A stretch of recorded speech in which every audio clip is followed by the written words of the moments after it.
monde, c'est Ava. Coucou tout le monde, c'est Charles.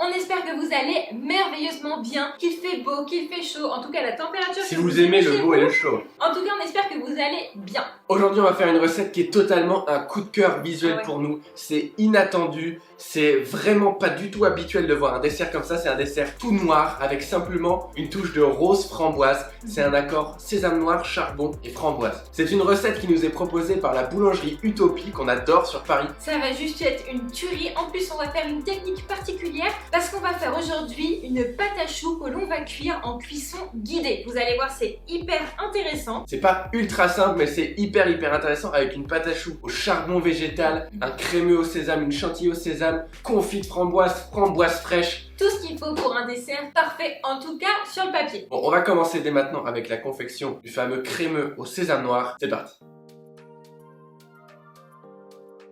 On commence par hydrater notre gélatine dans de l'eau bien froide pendant minimum 10 minutes. Dans un cul de poule, on rassemble les jaunes d'œufs avec le sucre semoule et on mélange vivement.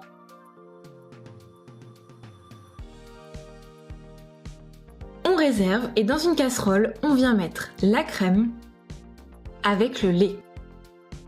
Et on va venir faire chauffer le mélange jusqu'à ce qu'il soit bien fumant. Quand c'est le cas, on verse la moitié du lait et de la crème sur le mélange précédent, jaune et sucre. Vous remettez le tout dans la casserole sur un feu doux et vous allez venir faire toujours des huîtres avec votre maryse pour cuire la crème anglaise sans qu'elle n'accroche au fond. Il ne faut pas dépasser 84 degrés. C'est ce qu'on appelle la cuisson à la nappe. Vous voyez, quand on passe un coup de bois, la crème ne retombe pas. On récupère et on va venir verser ce mélange sur notre chocolat blanc fondu et la gélatine bien hydratée et essorée. On ajoute le mélange chaud en 3 fois, tout en émulsionnant à la maryse, c'est-à-dire faire des petits cercles au centre du cul de poule assez vivement. Et on vient verser cette préparation sur notre pâte de sésame noir dans un récipient haut de préférence pour pouvoir venir mixer à l'aide de notre mixeur plongeant en faisant le moins de bulles possible. Vous voyez, ça prend une couleur juste dingue. Et voilà, notre crémeux est prêt, on va pouvoir le laisser refroidir. Pour ça, on le met dans un récipient à fond large pour que ça refroidisse plus rapidement. On le filme au contact pour éviter qu'il y ait une petite peau sur le dessus. Et on place le crémeux 2 heures minimum au réfrigérateur. On peut continuer avec la pâte à choux que l'on va venir colorer avec des pigments de charbon. Vous allez voir, c'est hyper intéressant. Dans une casserole, on va mettre l'eau, le lait, le sucre, le sel fin et le beurre qui doit être à température ambiante. Et sur un feu moyen, on fait chauffer le tout jusqu'à ce que le beurre soit complètement fondu et qu'on atteigne un premier petit bouillon. On retire la casserole du feu et hors du feu, on va mettre en une seule fois la farine ainsi que le charbon, tous deux tamisés pour éviter les grumeaux dans notre pâte à choux. On mélange le tout jusqu'à ce que ce soit homogène au fouet ou à la maryse et on va venir la dessécher sur feu moyen pendant environ 1 minute dans la casserole. Une fois bien desséché, on va ajouter en plusieurs fois, 3, 4, 5 fois, le poids d'œuf préalablement battu et on mélange entre chaque ajout jusqu'à ce que ce soit homogène. Vous n'ajoutez pas de nouveau de l'œuf tant que le précédent mélange n'est pas homogène. Et voilà, on ajoute des œufs jusqu'à ce qu'on obtienne ce joli signe de la vague.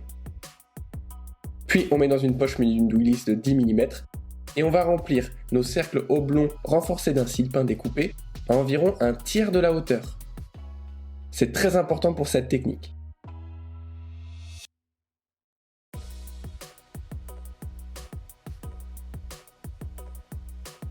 Puis on met un tapis sile-pain par-dessus, un poids assez lourd, ici c'est une pierre à pizza, et on met à cuire pendant 35 minutes à 180 degrés. Regardez, la pâte à choux est venue se bloquer contre la paroi et la forme est parfaite. On sort immédiatement la pâte à choux de sa plaque, on démoule une fois que c'est refroidi et on retire le sile-pain. Regardez le marquage, c'est magnifique. Tous les liens du matériel seront en description. On se lance maintenant dans le confit de framboise. Très très simple, vous maîtrisez maintenant. C'est parti. On commence comme d'habitude par hydrater notre gélatine dans de l'eau froide pendant 20 minutes minimum. À côté de ça, dans une casserole, on verse la purée de framboise ainsi que le sucre semoule et on mélange sur un feu moyen jusqu'à obtenir une petite ébullition. Une fois que c'est le cas, on retire notre casserole du feu. Hors du feu, on ajoute le jus de citron et la feuille de gélatine bien essorée. On mélange le tout au fouet pour que la gélatine fonde et soit homogène et on verse le tout dans un plat assez large pour que ça refroidisse plus vite. On filme au contact pour éviter d'avoir une petite peau. Et on laisse minimum 1 heure au réfrigérateur. Il ne nous reste plus qu'à faire notre chantilly au sésame noir et on va pouvoir monter cette petite merveille qui s'annonce très très bonne.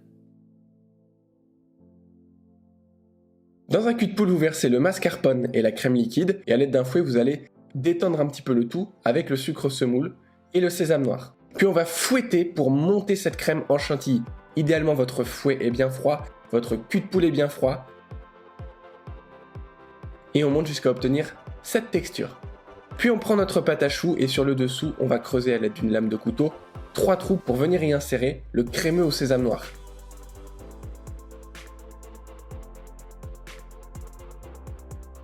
On a pris une poche sans douille avec un petit trou au bout et on vient remplir bien de tous les côtés de crémeux sésame noir.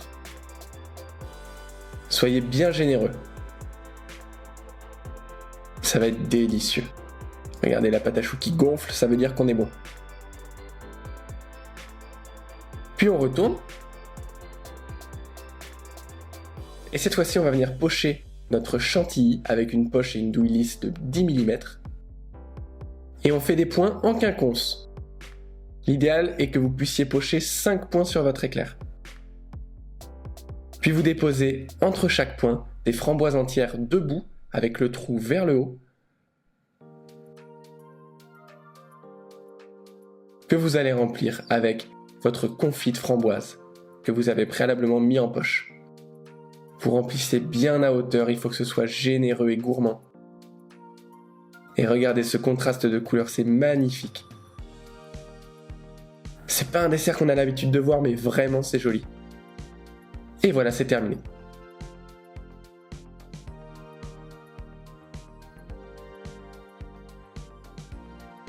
On peut venir découper notre éclair et se régaler. Vous aviez déjà vu ça franchement? Au niveau du visuel, c'est vraiment canon. Ça claque au visuel. Après, je vous cache pas, je pense qu'il faut aimer le sésame noir pour aimer ce dessert. Ah bien sûr. Bon, c'est parti.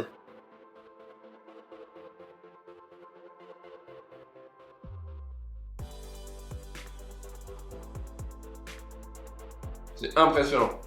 Je trouve ça très bon. C'est délicieux. Après, comme on l'a dit, il faut aimer le sésame noir. Moi, personnellement, j'aurais rajouté un petit peu de confit de framboise parce que c'est vraiment un fruit que j'adore. Et à l'intérieur de l'éclair, bien carrément à l'intérieur de l'éclair. Bon. C'est une bonne idée. Mais il est très bon comme ça. Mais si j'avais à le refaire, je rajouterais encore plus de confit. C'est vraiment quelque chose qui apporte de la fraîcheur au sésame noir. C'est vrai que le sésame noir, ça peut avoir de base une petite amertume quand on sent cette pâte de sésame noir. Ça sent super bon, mais c'est très fort. Et là, je trouve qu'il n'y a pas du tout trop de sucre et qu'on sent pas du tout l'amertume du sésame noir. C'est hyper équilibré. Mais effectivement, j'aurais été pour encore un petit peu plus d'acidité et de fraîcheur. Ceci dit, c'est vraiment délicieux. Hors du commun, comme on l'a dit. J'adore goûter des desserts qu'on n'a jamais goûté. C'est trop bon. Si vous refaites ce dessert et on vous le recommande, parce que clairement, on sort un petit peu des sentiers battus avec ça et c'est hyper bien même pour la culture de goûter quelque chose comme ça.